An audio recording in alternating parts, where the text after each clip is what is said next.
கன்னடத்து பைங்கிளி சரோஜா தேவி தனது 87வது வயதில் வயது முதிர்வால் காலமானார். அவருடைய பயோகிராஃபி தான் இந்த பதிவில் பார்க்க போகிறோம். வாங்க வீடியோக்குள்ளே போகலாம். தமிழ் மட்டுமல்லாது இந்தியாவில் பல்வேறு மொழிகளில் நாயகி ஆக நடித்து அபிநய சரஸ்வதி, கன்னடத்து பைங்கிளி என அழைக்கப்பட்ட சரோஜா தேவி தனது 87வது வயதில் வயது முதிர்வால் காலமானார். இதையடுத்து திரையுலகினரும் ரசிகர்களும் அவருக்கு கண்ணீர் அஞ்சலி செலுத்தி வருகின்றனர்.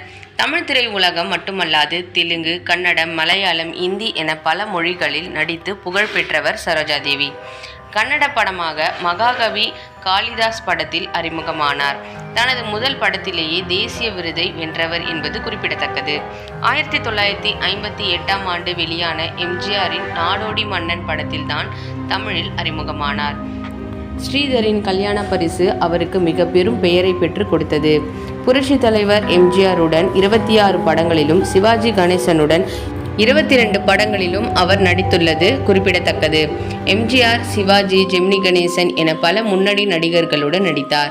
குறிப்பாக அன்பே வா, ஆலயமணி, கல்யாண பரிசு, எங்க வீட்டு பிள்ளை என சரோஜா தேவி நடித்த அனைத்து படங்களும் பட்டி தொட்டி எங்கும் பிரபலமாகி உள்ளது. அதை சொல்லும் கண்கள், உணர்ச்சி பொங்கும் முகம் என ரசிகர்கள் சரோஜா தேவி தலையில் வைத்து கொண்டாடினர். ஒரே நேரத்தில் 30 படங்களில் நடித்தவர் சரோஜா தேவி. ஒரு நாளைக்கு 18 மணி நேரம் நடித்தார் என சொல்வார்கள்.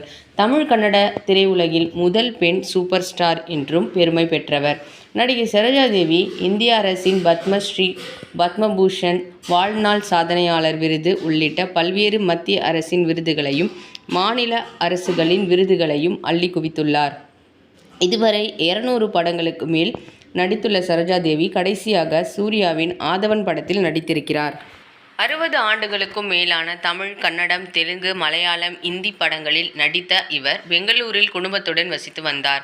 கடந்த சில தினங்களாக வயது முதிர்வால் உடல்நலக்குறைவு காரணமாக அவதிப்பட்டு வந்த அவர் இன்று காலமானார். அவரது உடல் மருத்துவமனையிலிருந்து அவரது இல்லத்திற்கு எடுத்து செல்லப்படுகிறது.